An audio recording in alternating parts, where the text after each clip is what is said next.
You're right beside me, but we've never met. Told you my name 1,000 times, but you always forget. I sing alone, don't call me your friend. Been years since you smiled at me, you don't even pretend. Tear me down, take what you want, throw out the rest of me. Draw the bridge, bar every gate. You won't get the best of me. You don't get to see me this way. You don't get to see me this way. I'm right beside you, but you're miles away. Could guide you home 100 times, but you've lost your way. I pace the halls in every lonely tower, held hostage to a hollow heart, so now I count the hours. Tear me down, take what you want, throw out the rest of me. Draw the bridge, bar every gate. Lock the door behind me. You don't get to see me this way. You don't get to see me this way.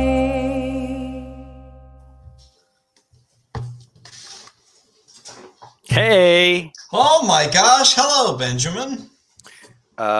welcome to the launch party. That was one of the songs from Rickety Stitch Book 3, written by Darren Korb and sung by Ashley Barrett. And both of them are going to be coming by later at 5:30. Yeah, they're going to be joining us to hang out and talk about the Wow. music of Rickety Stitch. Got some people already coming in here. Robert Fisher. Yeah, thanks for stopping by and checking this out. We did Perception Studios chat time earlier We this hung morning. out with Dino and the Felted Friends, which was super fun. It's good times. So yeah, we're in lieu of like a real launch party at a bookstore, which we might have done during COVID times. We're Which doing a we- virtual show. And we did that for every book until book 3, but this will be just as fun because it's always fun to hang out with Mr. Costa. Oh yeah, You know, Oh, yeah. this guy over here, he's classic. you know, Um, if no one knows, James and I have been friends since 2nd grade, which is like 40 years ago. Not quite, but it feels it. We've aged 10 years in the past year. Yeah, And yeah, I think everybody has a little bit. Yeah, but we've been making stuff together since we were kids. We met in the 2nd grade, and we just like love fantasy stories and love creating stories and writing comics, drawing comics, playing tons of Dungeons and Dragons, and that those experiences have really, I don't know, inspired us to want to create Rickety Stitch, which I have in my hands right now. Benjamin, I've got the library binding. This is the library binding. That looks pretty slick. It is pretty slick. It's really super high quality too. I like how. I wonder why they didn't put that on the soft cover. I don't know either. It's That's silly. the enigma of the world, but it's really pretty. See it? Yeah. It's the library binding, so it's like beefy. I dig it. Yeah, I mean, they sent us a bunch of soft covers, but I'll have to go pick up the library binding. So, I mean, let's just do like a short rundown of what we're going to do today, because Yes, indeed. we're just going to talk a little bit about book 3. Oh, Tadpo. Love the new book. Already read it. Thanks. Awesome. That's you. fantastic. That's fantastic. Gosh, it's only been up for 24 hours. That's amazing. Yeah, we were going to talk about the book a little bit, not any spoilers or anything. Maybe do a little Q&A. If you guys have questions, anybody has questions, just throw them out there and we'll be happy to answer them. We totally want you to ask questions so we can fill up space. And we will respond. We got to fill airtime, you know what I mean? But we'll respond to as many questions as we can. And Chase Rose. So excited for the game. Yeah, we're also working on Land of Eam RPG, which is set in the world of Rickety Stitch. We've been spending a lot of our free time working on it, and the beta is out. We're going to launch a Kickstarter towards the end of the year, which, I'll just plant that link right now.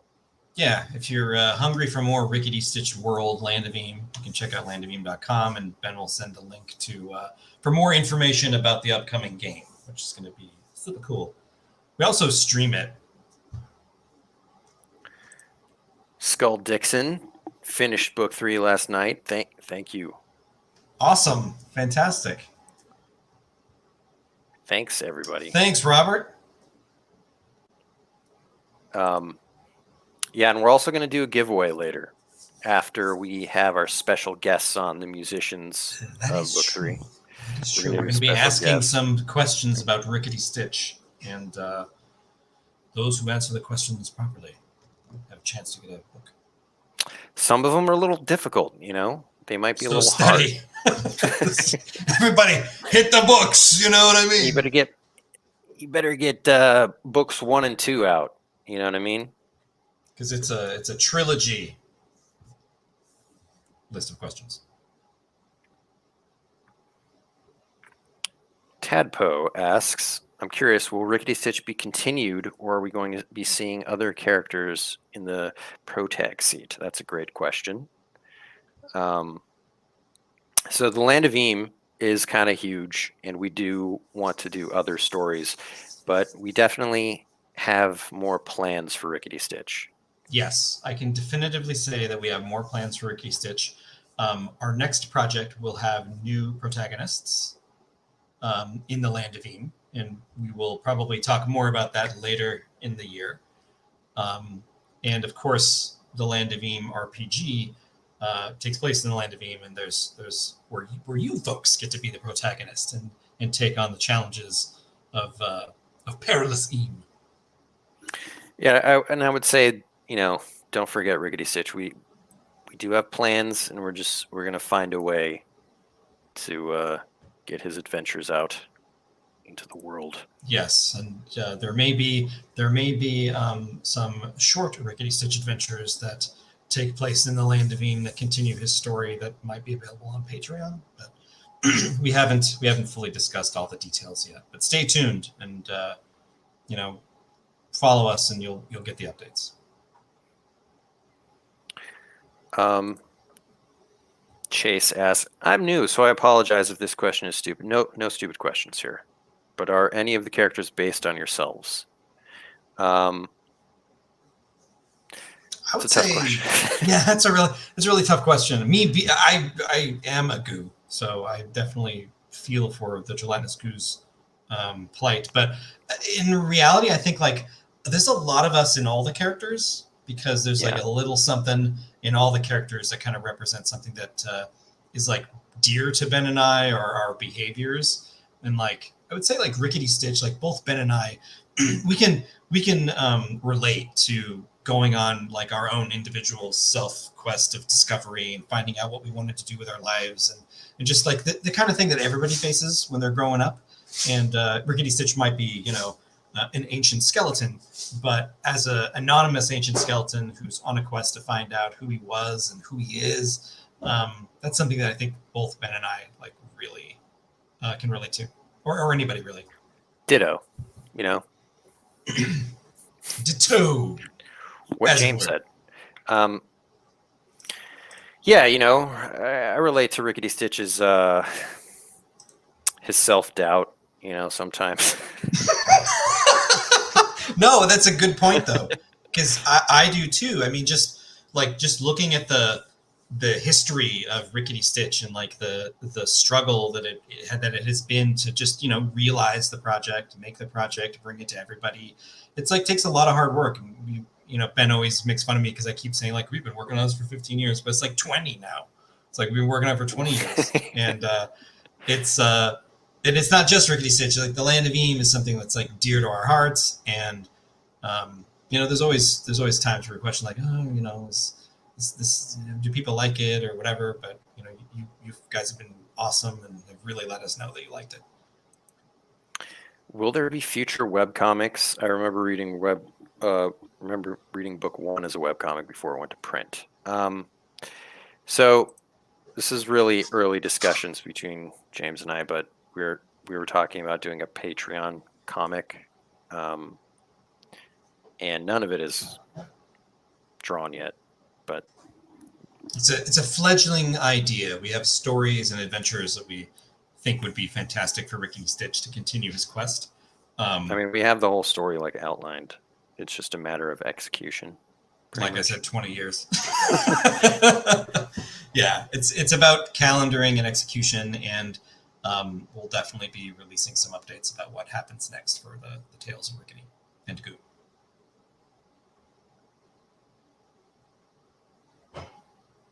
Yep. Self-doubt. Yep. It's a thing. Everybody can relate. But maybe we should dive into taking a look at some of book 3 for people who haven't gotten their hands on it yet. Yeah, we can talk about like some of the backstory of book 3 Yeah. and like how it came to be and all that stuff. Like, that sounds like a blast if people are into that.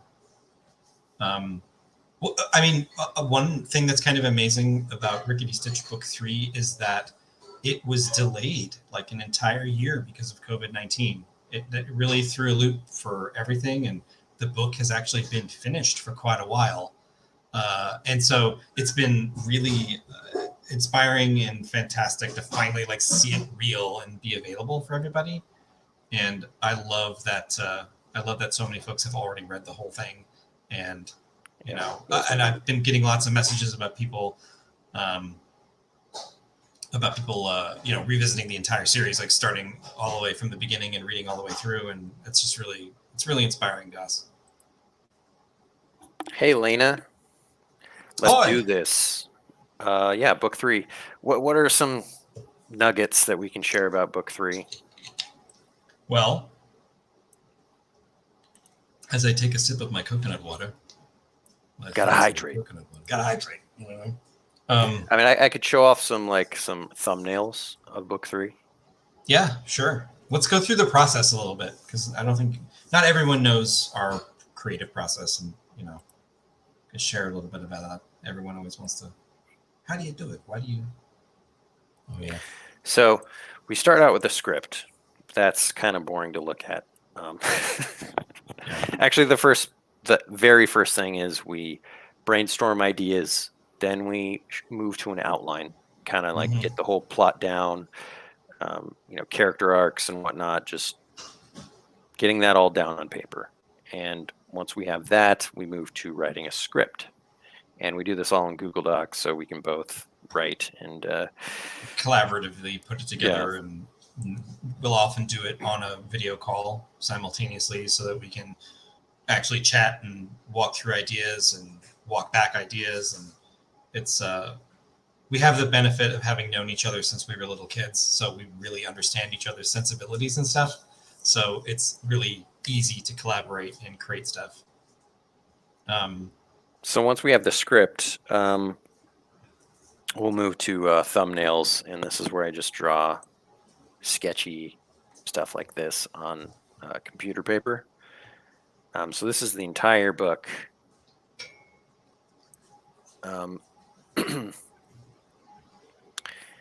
And as you can see, it doesn't look great, but it's just getting gestures and composition down.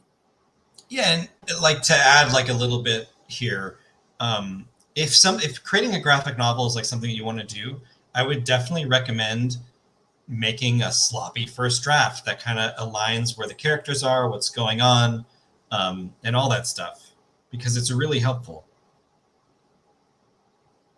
Uncle Nutsy. That is a direct reference to UHF, the Weird Al Yankovic movie. And It is. It's a homage. A homage. There's lots of them throughout the Rickety Stitch series, if you've got a keen eye. Chase asks, who or what is each of your favorite to draw? Well, I'm the artist, so I'm the only one drawing it. My favorite would be, Duke. Duke is pretty fun. Duke Aloysius. Duke Aloysius Merrymander. Merrymander. Rickety Stitch is, I've drawn Rickety Stitch so many times outside of the comic, like in my school notes throughout college, and it's just kind of like a reflex. And every thing. book you sign. Yeah, exactly. Funny story, this character here, Percival Dante, who's also on the cover, that is like our friend Darren Korb, who's going to join later. He'll be here in about 10 minutes. Yeah, this is based on one of his characters, at least the name, one of his D&D characters from middle school, Percival Dante.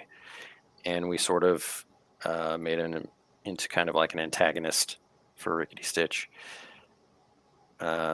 Which we've never formally asked Darren to forgive us for. Taking his beloved childhood D&D character and turning him into an antagonist for the second time, I believe. We've done this. Skull Dixon saw a Briscoe County Jr. reference in there. What was that? Yeah, can you point that out?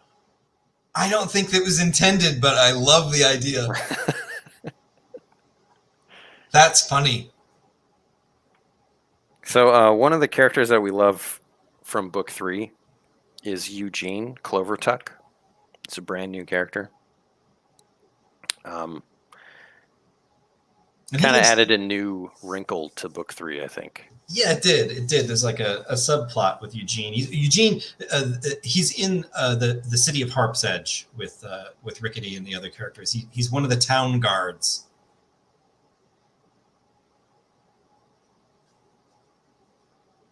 Oh, Orb. The orb in the other ground, like, you know what he's talking about? I don't know what to spoil or not spoil. I don't want to spoil. Yeah, it's too easy. Yeah. I forget. I'm like the worst defensive spoiler player in the world. This book is very spoilerific. Like once you get past a certain point, it's a lot of reveals. Tadpo asks, are there any other talking skeleton characters we'll see in the world of Eam? I haven't been following a ton of the tabletop stuff, so if there already is another. So in the game, we definitely wanted to make the option available to be a talking skeleton because, I mean, if you like Rickety Stitch, that's probably something you'll want to do. It's like playing Star Wars and wanting to be a Jedi, even though Jedis in the Rebellion era are supposed to be rare. And it's the same thing in Eam. Like Rickety Stitch is an anomaly, but you know, if you want to play one in the game, we're totally cool with that. Yeah, and we've seen some cool streams where people have picked up a skeleton character and like really entrenched the character with like finding out who they are and kind of mirroring the Rickety Stitch story arc, which is really cool, but in new creative ways that people come up with on their own. And that stuff is really cool. In old mangas, I've seen artists do a funny doodle or draw with their left instead of their right. So have you thought about having a good laugh and letting James draw a panel or two? I would be up for the challenge. I mean, James isn't a bad artist. He's actually done some, character designs, especially for the Felmock. He did a lot of the initial designs for the armor and stuff. He's into that sort of thing. my biggest flaw is that I don't have the classical training that Ben has, but when I draw to design a character, the character comes out super grimdark, and I do not intend that, but I just know Ben knows what I mean. And he'll be like, oh yeah, but like a little bit less hatred in the face and like a little less gnarly. So it's I've always been that way. It's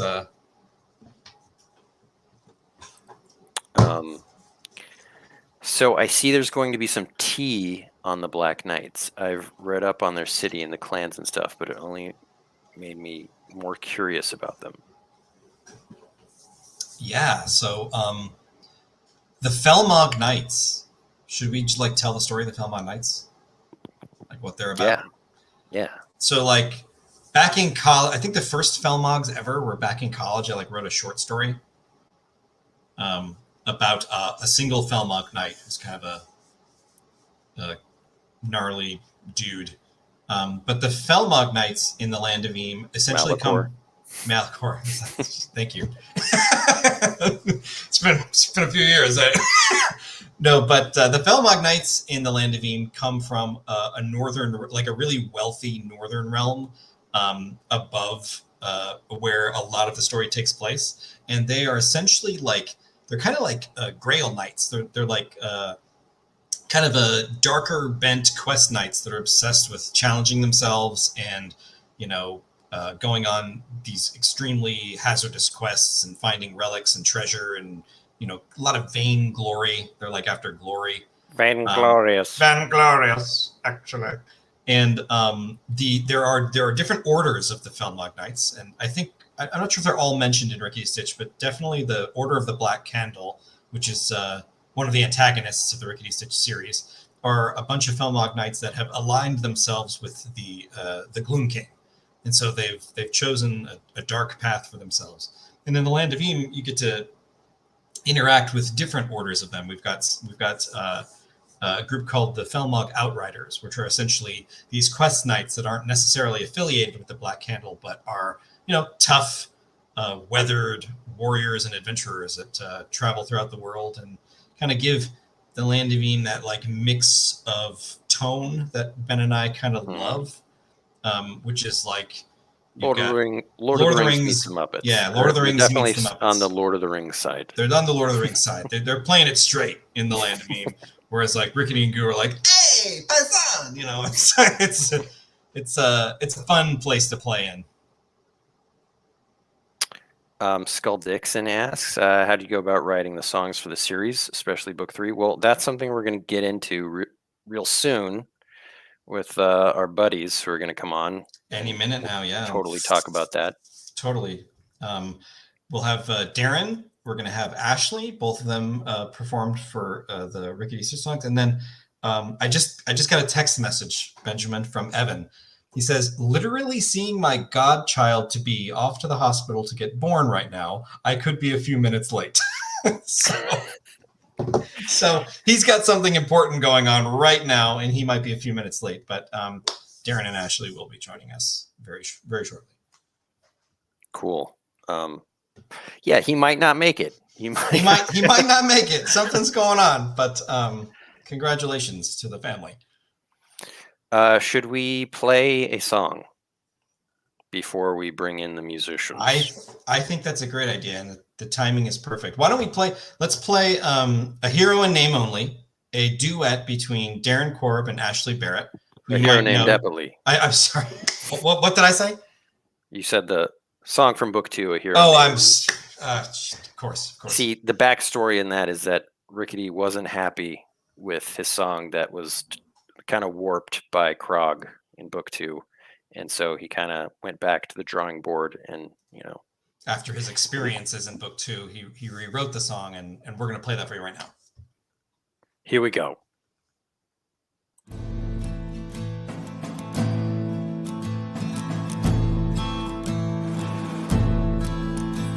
At first I thought I was dreaming when I saw her out on the road. Her banner was battered and streaming, her emblem tarnished and old.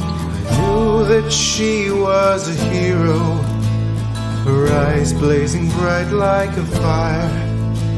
She rode on fiercely and fleeting, with a spirit that left me inspired. She said, keep on singing, and turned to ride away. A piece of me rode off with her that day. Her name was Emily. She said, not the city, not the star. She's the one who set the flame alight inside my heart.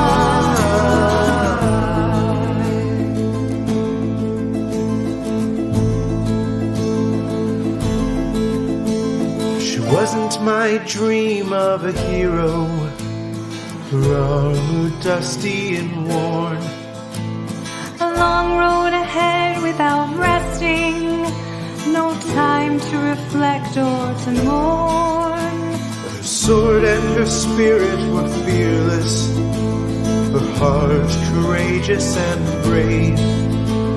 We said our goodbyes at the seashore to the crash of the rumbling waves. She said, keep on singing, and turned to ride away. A piece of me rode off with her that day. Her name was Emily. She said, not the city, not the star. She's the one who set the flame alight inside my heart.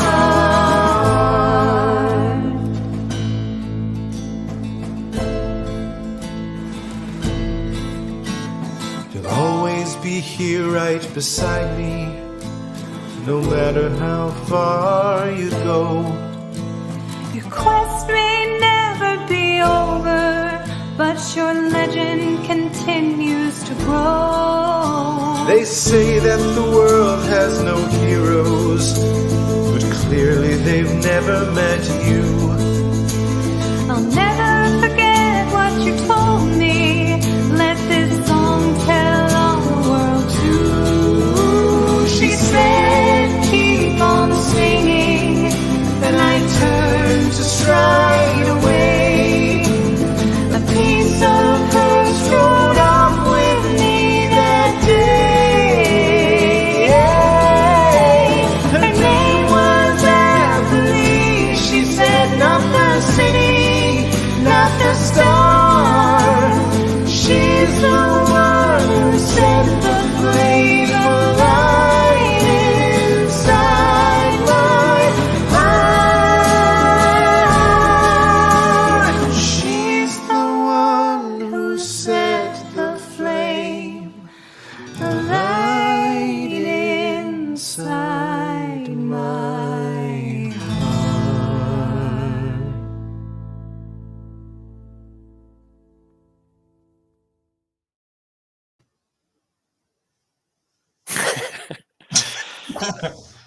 And we're That was back. amazing. All right.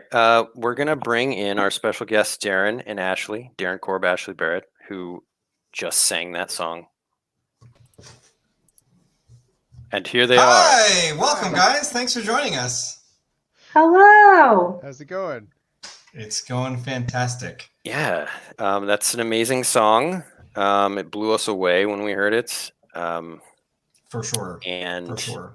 Skull Dixon already asked, how do we go about writing those songs?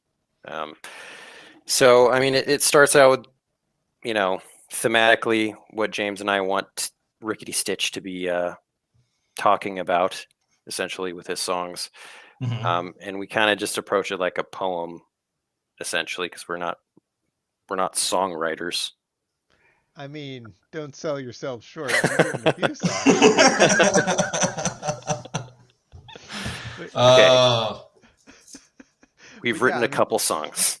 they came. I mean, they came to me with lyrics written, and we took a look at them and I had a couple of notes, but basically the lyrics in the finished song are very, very close to what they had originally written, and I kind of took that.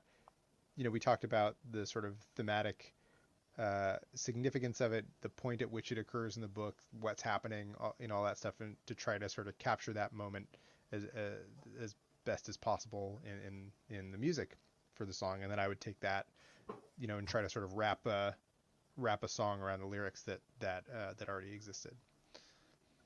Darren's wizard workshop of music. It's like I imagine like a box that like you enter lyrics and then it's like the crazy things and then out comes a song. You know what I mean? Pretty much. And he's got a good team too, because he's got Regis there. Yeah, I got my buddy Regis here helping me out. Yeah. So Darren is the audio director for Supergiant Games, such smash hits as Hades and Transistor and Bastion and Pyre. Is this kind of a similar thing to creating those songs? Like it's based on a story. Yeah, it is. I mean, it is very similar to sort of what I know about when we plan to have a song in one of the games. So what I know about that moment is very similar to what the kind of conversation we had about what was going on in the story and what was happening with the characters and everything at that point. And so one thing that is nice about it is that you've done the hard part. You've already written the lyrics, so that's easy. That's out of the way. It's funny that you say that's the hard part, because to me, I don't think so. Yeah, I mean, yeah, it's it's the part that I fuss over the most usually. I'll say that.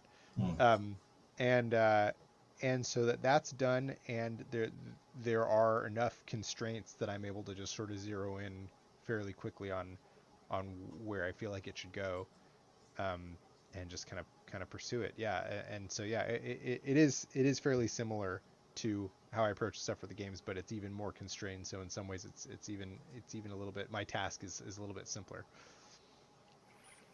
And for these songs, was there any like particular inspiration that you had, just to give you a vibe?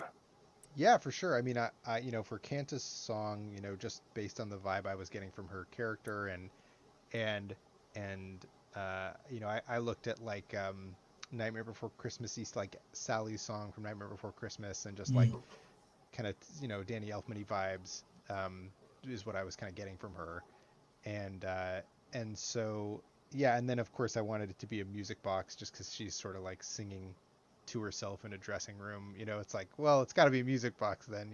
It can't be anything else. And so that kind of was a decision I made right away. And then for the duet, there was like a Tenacious D song that had a vibe. I forget which one. I think it was the Ballad of Hollywood Jack and the Kings, if I remember correctly. That just had a particular vibe that seemed like it might fit, and so I started used that vibe as the starting point, and then went somewhere else with it. But, that's very cool. Yeah, it's funny because I showed my sister the song like yesterday. Yeah, and I don't agree with this, but the minute she heard your voice, she's like, "He sounds like Jack Black." That's really funny. That is really funny. I'll take it. So Ashley, we're super happy that you were able to sing on these songs, and we just wanted to ask, what is your process in approaching these songs, and like, do you think about the character at all? Does that like inform how you sing? Yeah, well, for Supergiant stuff, I usually get a ton of like back info from Darren in terms of like, this is what's happening. And it's like over a longer stretch of time that I'm familiar with the material. This one was a little bit different because it was quicker, so I didn't get to do as deep of a dive, but I was able to look at, the PDFs of the books that you guys had already launched. So I like tried to just familiarize myself with, the world. But yeah, I mean, I think just thinking about the lyrics, I try to imagine, what that person is going through. And it does inform how I try to sing, but I mostly just looked at Darren and I'm like, what do you want me to feel?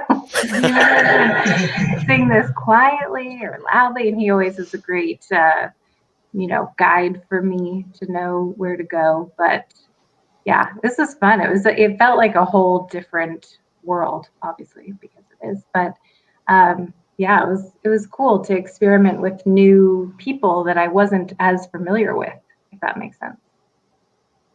Well, it blew us away, that's for sure. Oh, that's so nice. It was amazing. Always fun. We've got Evan joining. Nice. Hey now. Here we go. Here's Evan Wolverton. Evan Wolverton, are you a godfather? Everyone wants to know. I'm probably about 4 hours out. But, Nice. they have an hour and a half drive to the hospital, and then it happens from there. Wow. So Evan, Eggplant Man listens to the Road to Eppley and Rolling Down the Road every time they read the book. And Evan wrote those songs. So we were just asking Darren and Ashley kind of like how they approach these songs. Like what is your process of making a Rickety Stitch song? Why are you looking at me like, okay. Oh. He looks so content. You froze for a second. Can you hear us, Evan? Uh-oh. Technical difficulties. Technical difficulties. It happens every That's a time. very No worries. concerned look right there, too. I can't hear them right now. Maybe that's just a very long answer. He's thinking. Just All right. really formulating. it. Yeah, have I been asked a question? My connection has been Yes. So for the first thing is that I can't see who said it, but they listen to The Road to Eppley and Rolling Down the Road every time they read the books. I think he's frozen. I think No, it's he's frozen. pretty well unfrozen here. Pretty well. Carbonite.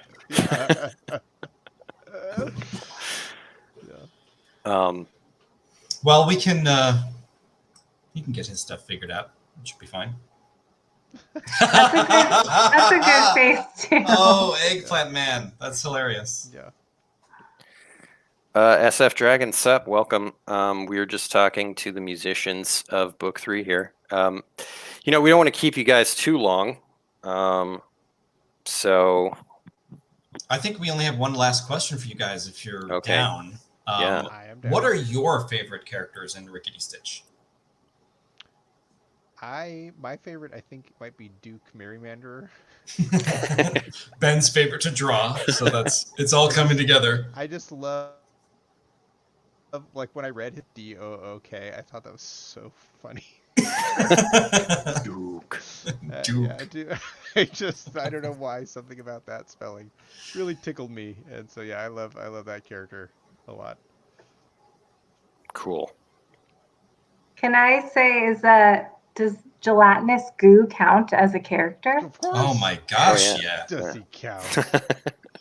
Goodness. He's in the title. He's in the I mean- title. I mean, he's his loyal chum, his man at arms. Gooey's I need to know more about where that came from. Like, hearing about the full title, I was like, I don't even know anything, and I have to be involved because there's gelatinous goo that is involved. So I need to know more about that. Can I ask you guys that question? Where did that come in your minds from the conception?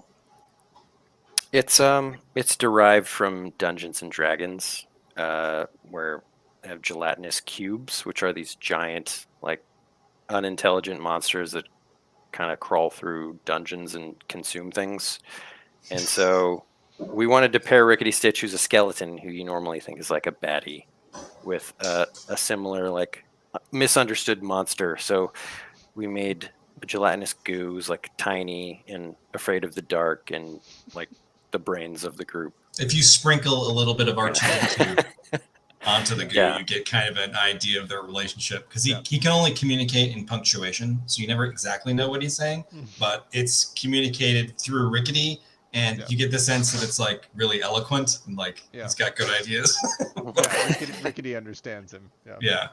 I love that. And that makes so much sense. Knowing what I know about you guys from Darren, that's like exactly what I would have thought, like a D&D kind of situation. Yeah. It's on brand for you guys. It is. Yeah, if anyone doesn't know, we've been playing D&D with Darren since like 4th grade. Yeah. Long time. We were probably 8 or 9 years old when we started playing D&D together. That is amazing. I love that so much. We still play. We still play every week. Playing this Sunday night. This Sunday. It is true. When's the next like getaway trip though? It's probably been a while with COVID. Been a while, yeah. It's been a long It's been time. a while. The pandemic put a wrench in our plans for sure. Yeah, for sure. We'll have to figure it out. Yeah, we were just thinking about like when is the next time after everyone's vaccinated we'll all feel comfortable doing it. You know, to be a fly on the wall during that weekend, I'm sure it'd be To look into the void. Yeah. You know? See the true abyss. Classic. I can't move my arm. He's asleep. Goo is spineless, but very brave. That's true. Yeah, Goo is spineless, very brave. Yeah, I love it. So yeah, I mean, we do, like Ben said, we don't want to keep you guys. We just wanted to invite you to talk about the music and. Evan's back. Oh, Evan's back from. He's in his bunker. I am. So Evan, what you had missed, and Ben, refresh me on the question because I can't remember. But the first part was that one of the fans wanted to reach out and say that they re-listen to The Road to Eppley and Rolling Down the Road every single time they read the books, and it like inspires them. Oh. And I thought that was fantastic. That's so cool. I mean, I wonder how much they read the books, but that's great either way. Every evening by firelight. I mean, The Road to Eppley has a lot of plays on Spotify. Yeah, it does. A profound amount. Every time I look in there for like other stuff I'm doing, that's always the one where I'm like, wow, thousands of people like this week. That's beautiful. So the question basically was posed, how do you approach making a Rickety Stitch song? Yeah, well, pretty important to have a firm grasp in like the textual significance of like, where is the arc in this story at the moment where that song appears. And I think especially for the first one and this most recent one, like how can this song be made so that this song can have a kind of like a new or a unique meaning if it in multiple places in the story. As in, if I was going to listen to the song at the beginning of the book, I might get one read out of it or one feel from it, and I might get a different one having listened to it after just completing. I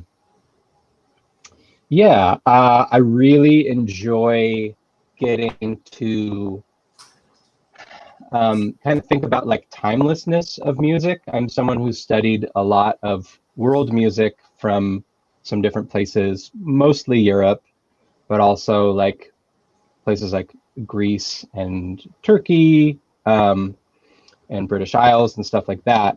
And it's a really fun experiment to see like, how can I use the pieces of these kinds of musics, which are a little less familiar to people, at least out here in North America, and spice it into the world of Eam so that it feels like a place that is rich with culture, but also not just like blindly aping any one particular style. Right. Awesome. Was there like any like particular influence, like songs, maybe like that influenced? I really thought about making a list of songs that came up for this or for this last one.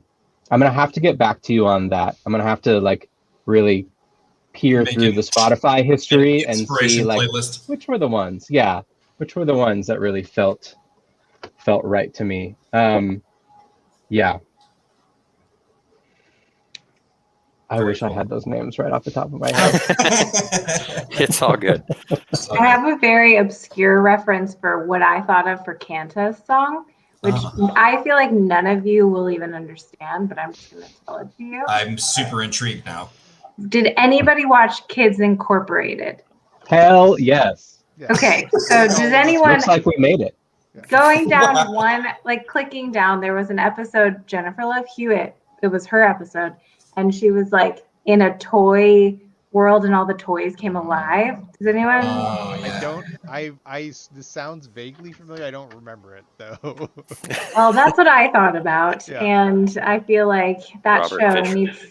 Yes. Yes. Yes. Robert Fisher knows. I'm sure it's also a music box. I bet it's also a music box thing because it's in the toy store. It makes sense. I'm sure it is, but she like falls in love with a toy soldier or something. Yep. I don't know. It felt like a dark spin on that is really what I was going to say. Like a sad version of like, you know, a little bit more depressed Kids Incorporated Jennifer Love Hewitt. She's got all those puppets surrounding her, like the giant marionettes. Yeah. Yeah. Oh man, I'm so glad you guys know Kids Incorporated. That's like Yeah. just I still remember the theme song. Kids Incorporated. Exactly. KYDS. Yeah. We can add it to our list of covers for it. Darren and I have Yeah, a dream that's of true. doing we have a dream of doing a set of all like 80s and 90s TV theme song covers. Yeah. I'm Full, so like 45-minute set or an I'm album. so there. Yeah. Insta buy. And, Okay. and because they're all like a minute and a half long, it would be like 30 songs, you know? Yeah, Mhm. I know. I was just Yeah. thinking that. It's gonna, Yeah. Oh, our first album is 600 songs. Here it is. It's 200 hours worth of content. Go for it. We do the extended versions of whichever ones we could, you know, but Oh yeah. naturally. they're like Yeah. 2 minutes. The lesser heard extended versions. Yeah, exactly. Of The the 90s extra verse theme that's like not songs. in the show. The like Fresh Prince verse where it's like extra and you had no idea what he's talking about. Yeah. Yeah. Yeah, the Rotepli is a long, long song. Yes, it is. It's Yeah, Bard it poem. is. after about the first hour, you really get into. Mhm. Yeah. I remember when getting the lyric set thinking like, okay, this is going to be a challenge. And I don't think it's until like I really like kind of like did some practice sessions and found the right tempo and actually like stretched out and put in my arrangement markers and I'm like, this is nearly 10 minutes long. Yeah. Okay. It's like a Rush song. Yeah. It's like a I've never Yeah, heard anyone I left play- out the drum solo. yeah. I've never heard it played live, but we've gotten tons of people commenting to us or even when at conventions saying that they like played it for their school concert or like other they Whoa. actually like All played it. 10 minutes? Yes, and I'm waiting for the day that something like that pops up on YouTube and I can see someone perform the full 10 minutes of it. Yeah. Amazing. Whoa. Can you imagine like being at a middle school dance and slow dancing to that for 10 minutes? Mhm. And it's kind of a fast waltz too, so like Yeah. you can really get jaunty with it. Could do it in PE. Mhm. Everyone's in formal attire, wearing Yeah. masquerade masks. It's so funny. That's so specific. I love it. It's very book three. There's a masquerade. Book three. At our school, James and Ben and I all went to elementary school together, and I remember we had to do square dancing in PE. Oh, To the song Elvira. Oh my God. You're not. That was such a quick poll. You're not kidding, are you? Well, Yeah, because it like is I, really- I that's still true. sing it. I remember. Oh my god. I Can you remember sing a this- bit of it now? I don't even know what that song is. I just know Elvira. Yeah, that's all I know. that's all I know. I know That that. rings a bell. Yeah. And then there's like a little riff after Yeah. El. Did Evan go to like get his guitar and play Elvira? That would have been so epic. Yeah. Oh, I know that one. It's every morning warm up. Yeah. Um, Times. So I think we'll call it there for our special guest, and thanks so much for Yes, joining thank us. you It was guys awesome. so much for Pleasure. joining us. Yeah, It's super thanks. fun, and to hear from you guys talking about the creation of the music is really special for both Ben and I, but everyone else that has no idea what goes into it. Thank you guys. Thanks for inviting me into the world. I know I'm like a newbie in this Rickety Stitch family, but I'm happy to be here. Thank you. Yeah, thank you. Yeah, Awesome. Yeah, thanks mean, for having me.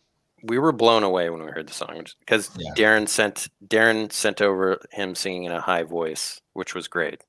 But then Like Always. a high voice or like a falsetto voice? Falsetto. Yeah, Falsetto. I just Yeah. like my little scratch See, vocal. we don't know. Do a little, Mike Mhm. and Mike. Well, that's the challenge. Sometimes he sends me that version and I'm like, it already sounds good. Like, what am I supposed to do now? They're like, I can't top this, and then You no. can. You always do. now, if any of you want to stick around in the chat, we're gonna do a giveaway. So maybe you could snag a book for yourself. Yeah, thank you very much. You got to play by the same rules as everyone else. Oh, I okay. already got my book. I already got it in the mail. Ordered it online. That's the voice. That's the voice I'm talking about that someone was doing earlier that I heard, and I It was could have like, been Ben or Darren? I. We all talk in that voice all the time. Yeah. Yeah. It was like, I know that voice well, but Evan knows well as well. Yeah. Yeah. How you doing, guy? How many phone calls open that way? so good. About 10 minutes of that voice before, like. So, anyways, It's gonna get out of your system, Oh, yeah. All right. awesome. All right. Thanks, everybody. Yeah, And thank you. yeah, we'll be seeing you soon. Have a good See one. you later. Thanks for having us. Bye. Slow Bye, waving. guys. Bye. Bye. All right. Awesome. Wow, that was cool. That's the first time all of them have been together as well, like talking about Rickety Stitch, which is pretty sweet. So many comments. A lot of love for the songs. All of them. they make it special. I will never forget the first time we heard the first one when like Evan first sent us the little test track for the Road to Eppley, and you and I were just like, whoa, this is real now. Yeah. Because at that point we had, written the song like 5 years before, Yeah.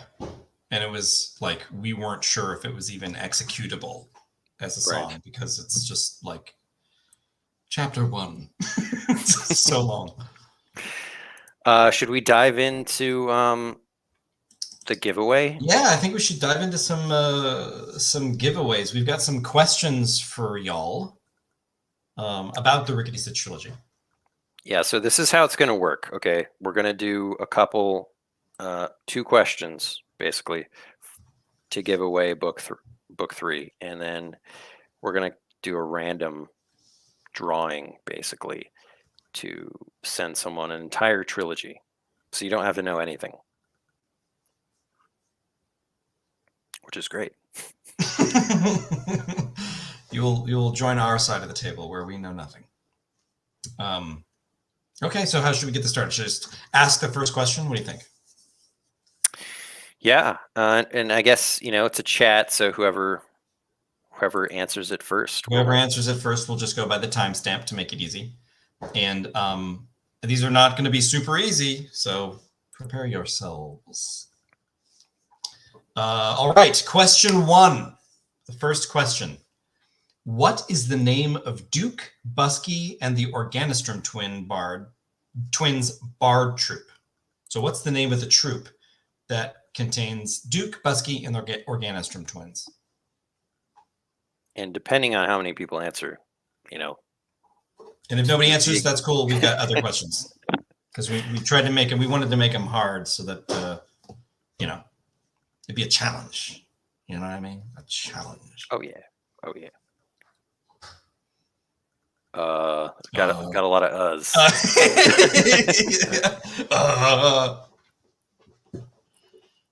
Got a rickety stitch? No, not quite.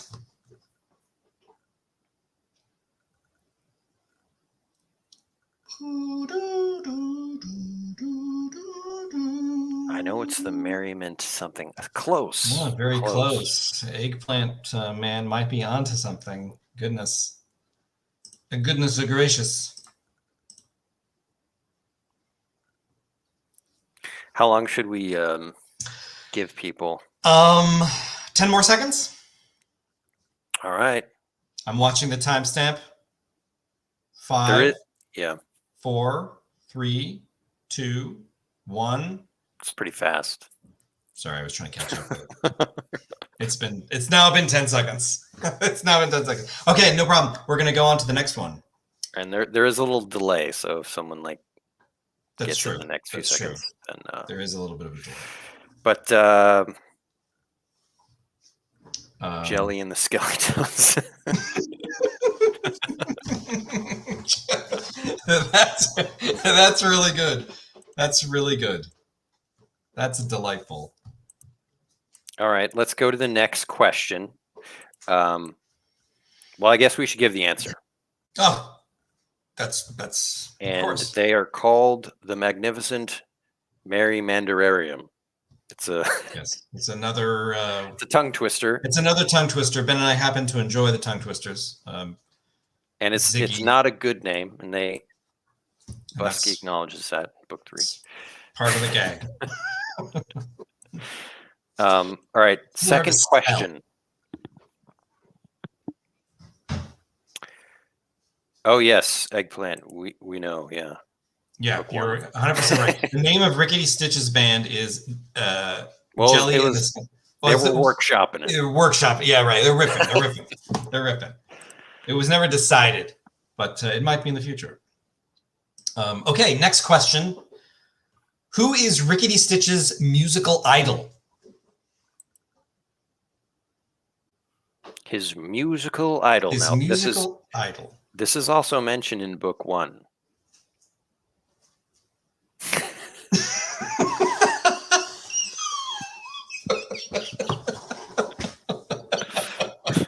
Close, 7. Close. You're very close, Evan. University Wiener League is not the answer. It's not the answer, but it made me chuckle, and that gets 2 points. We're looking Yeah. for Rickety a person. Stitch's musical idol. Who does Rickety Stitch idolize in the world of music? In the land of Eam. In the world of Landavine. In the world of, in the universe of, in the multiverse of land of Eam. These are tough. We're not gonna make it easy on you. Elton John. Elton John.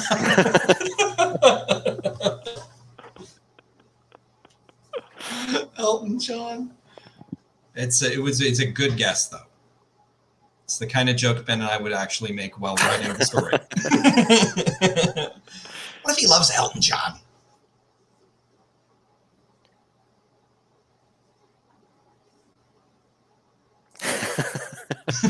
Oh, Gnome Guy. Gnome, not Gnome Guy. He's maybe his personal idol and mentor. Skeleton John. Skeleton John is a work of brilliance. These are great answers, but we'll give you 10 more seconds. 10 more seconds. Fuddle. Yeah, Fuddle is the name of the gnome. And the next question has to do with the gnome. So, FYI. All right, 10 seconds is up. We will move on to the next question, but the answer to the previous question was Percival Dante, Percival Dante. a figure in Book 3. He's an offhand reference in Book 1 and a character in Book 3. But it was a valiant effort, and there was a lot of good guesses and funny answers, which is always great. Next question, though. What does the L stand for in L. Nerman Fuddle? L. Nerman Fuddle, the gnome guy, the wizard gnome guy from book 1. What does the L stand Sort of an honorary gnome name. It is. There's like, I think the Land of Beam game has a little bit about the whole why do gnomes have a single letter in front of their names. Ah, Eggplant Man, got it. Lichbane. Lichbane, that is correct. His name is Lichbane Nerman Fuddle. That You means win. that you win a copy of book 3. Indeed. And we will. If you already have one, give it to a friend. Share the love. Larry. Leopold. And Eggplant, best way to do this, I guess, is direct message us, and then we can connect you, get your information, and make sure that you get your book. Yeah, maybe James, can you track down the? I guess I could do it. I could do it. But maybe join the Discord or something. That'd be good. Oh yes, Discord would be the best way. You can send the link. I'm going to keep asking questions because there's more books to win. Yeah, do it. Here's the next one. What is the name of the company that Rickety Stitch and the Gelatinous Goo used to work for? What is the name of the company that Rickety Stitch and the Gelatinous Goo used to work for?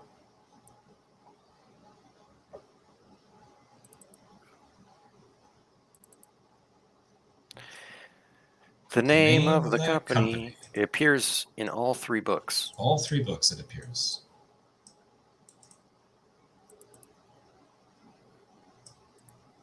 Is it Dungeons Co? Something like that. Very close, but no cigar. Eggplant Man is close. We're probably not going to send 2 books to Eggplant Man. But perhaps that can help someone else. The name of their company.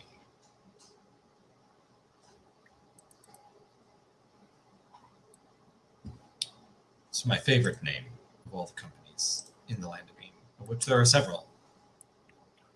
There are several companies, goblin dungeoneering companies in the Land of Beam.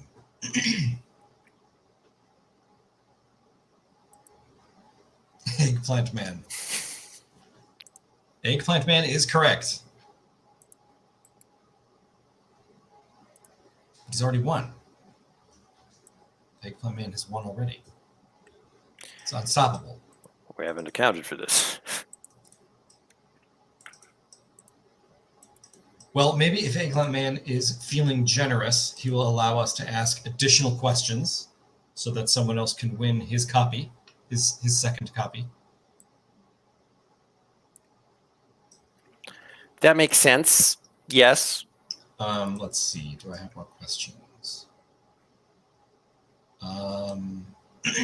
What is the name of the town where Rickety joined Krog's caravan on the Middle Route Run? So this would be a book 2 question. The name of the town, that dusty town, where Rickety Stitch meets up and joins Krog.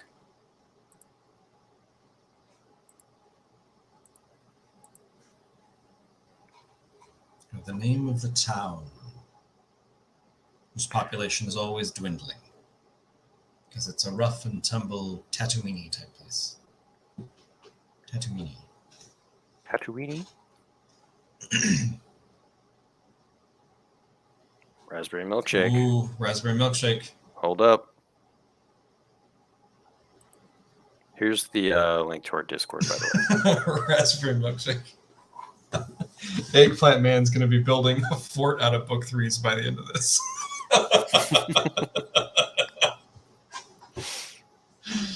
Oh. The name of the town in book 2, where Rickety Stitch joins up with Krog to go on the Middle Route Run. Dirt. It's not dirt, but that's a decent direction.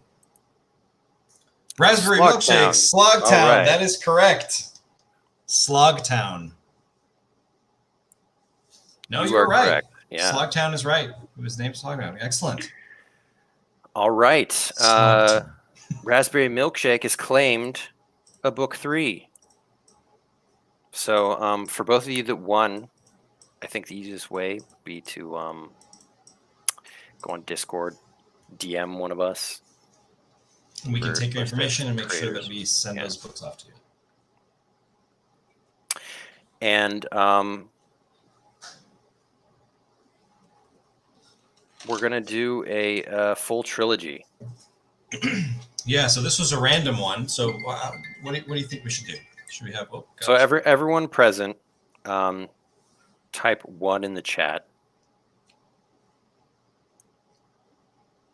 Type 1 in the chat, and then we will randomly select one of you to win a copy of all 3 Rickety Stitch books.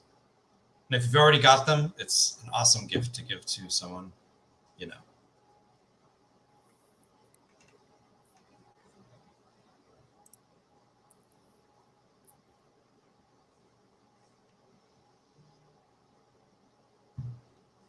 One, 2, 3, 4, 5. Evan Wolverton, playing by the rules, but don't pick me.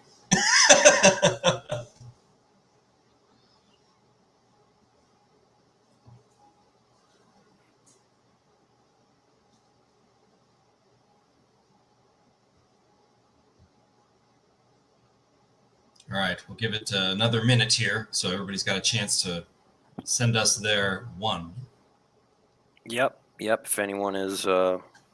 Just type 1 into the chat, and you'll get here. a chance to win.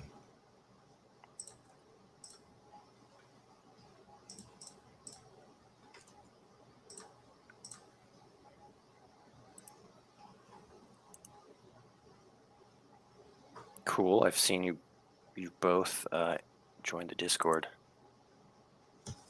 Excellent. Darkness and Donuts, just in time. Sir Dougal, just Sir in Dougal. time. Got about 30 seconds left for your time will be up, adventurers.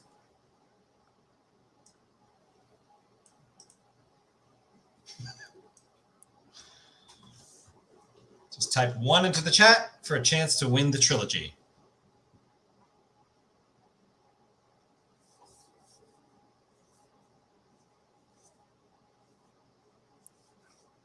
And that's time.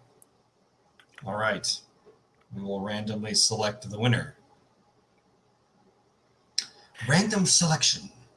I'm going to roll a die. 1 die, which will determine who the winner is.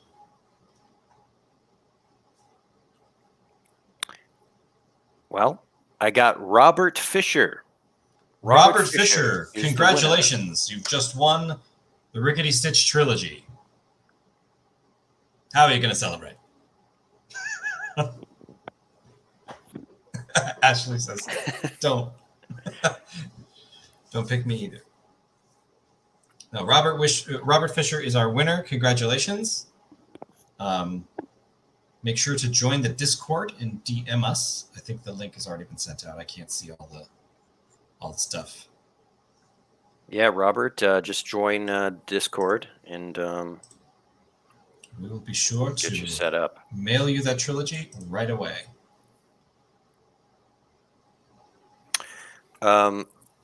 You know, that's about it. If you guys have any final questions for us, we'd be happy to answer. Yeah, any last questions? We'd be Yeah. happy to wrap it up and make sure that we get... Yeah, grog with Krog. The gallant Mr. Krog.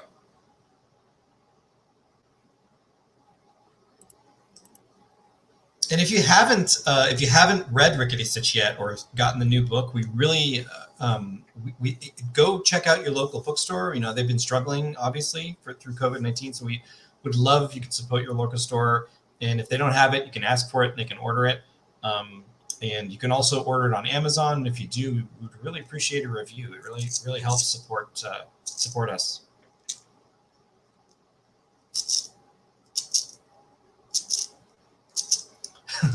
Evan asks, who is Goo's style icon? I'm going to say David Bowie. Yeah, because well, going back, it's Brian Froud who did the concept art for Labyrinth.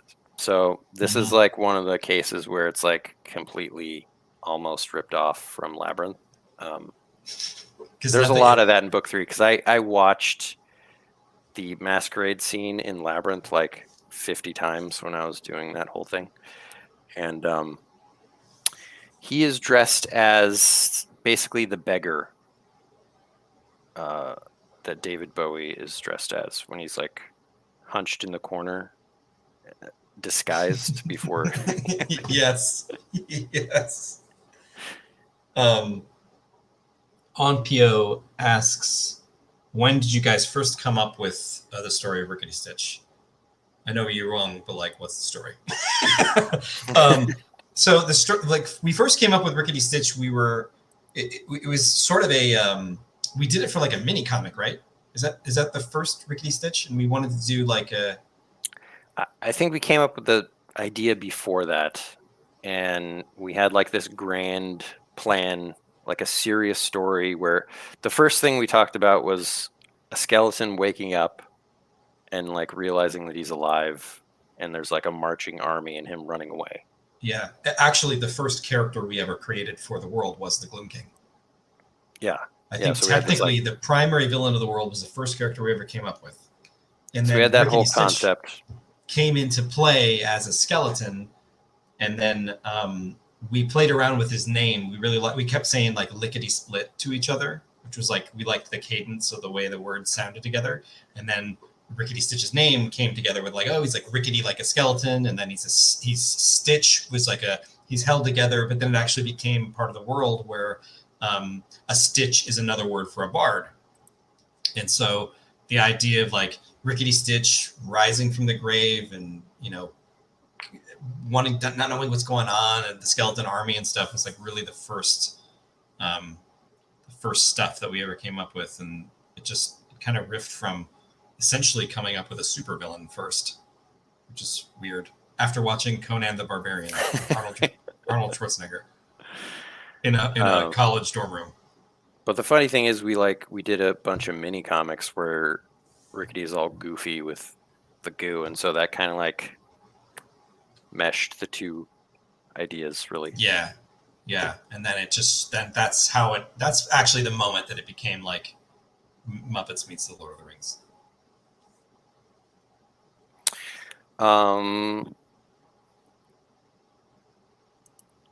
I think we need to have an actual jingle for the enemy of subterranean pits and layers. So-called catchy jingle. Oh yeah, the Krog and Sons jingle. Yes, we've long joked about creating the Krog and Sons jingle. Because Krog and Sons Inc. and Subterranean Pits and Layers are diametrically opposed. They're both fighting for supremacy in the business of dungeoneering. Reading "We Are All Instruments of the Broken King." Wow, that's great. Yeah, like the concept of the Gloom King, who has many names, the Broken King being like one of the monikers. That's like the first character. I can't explain it, but like the threat to the world was the first thing that we ever came up with. Rickety Stitch is lickety split from his former life. Yeah. He's a goofy bard named Lickety Split. He's like a prop comic. That's not canon, by the way. No one like listened to this and be like, I know who he is. It's like, no. He had a lot of banana jokes, you know, like slipping on banana peels. Lots of crowd work. You know what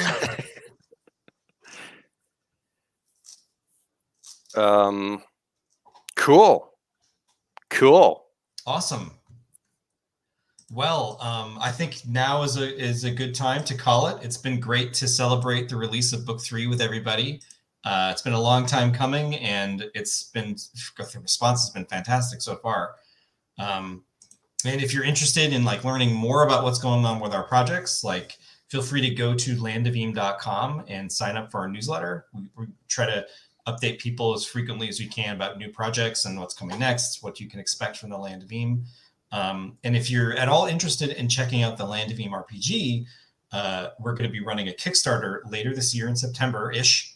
And it's a super easy to access, fun first, less fighting kind of tabletop RPG that's also going to be paired with a pretty extensive, and when I say extensive, I mean like a humongous sandbox, so that you can play it with any system and be enriched by like the different locations and worlds and all that stuff. Eggplant Man is pulling out all the great quotes. Yeah, it's like all my favorite quotes. But yeah, to echo what James is saying, if you've been interested or are interested in tabletop role-playing games, we're making one set in the Land of Eam. So it's all based on Rickety Stitch and his world, and you can be a bard, a loyal chum. It's based on the gelatinous goo. You can be a gnome who has like some magic powers. A knight errant. Based on Eppley. And rascal. You can download the beta for free and play it right now. And just join our Discord. We've linked it in the chat. And if you want updates specifically about the Kickstarter and the game, because we're going to be collaborating with a lot of artists and cool stuff like that, you can check out landofelm.com/Kickstarter and sign up for updates. All right. So thanks everyone for stopping by. We really appreciate you hanging out with us today. Yeah, thank you so much. It's been fun. It's been super fun. And if you want to hang out with us more, every Saturday we play a Land of Eam with our buddy George to just kind of test it out, and you can be a part of the creation of the game too. On PO, finally I can drag my friends into my severe obsession with skeleton bards. And you can be a skeleton bard. Just like a party of skeleton bards. Yes, I encourage it. It's super fun. All right. Well, thanks, guys. We're off. Book 3. There it is. My library edition. I think you can get this on Amazon, but it's a hardback library binding version, and it's pretty cool. I dig it. Yes, and we will be in touch with the winners on Discord. I think, they all joined. So, cool. All right. Goodbye, everybody. Farewell, and thank you. Ha ha ha.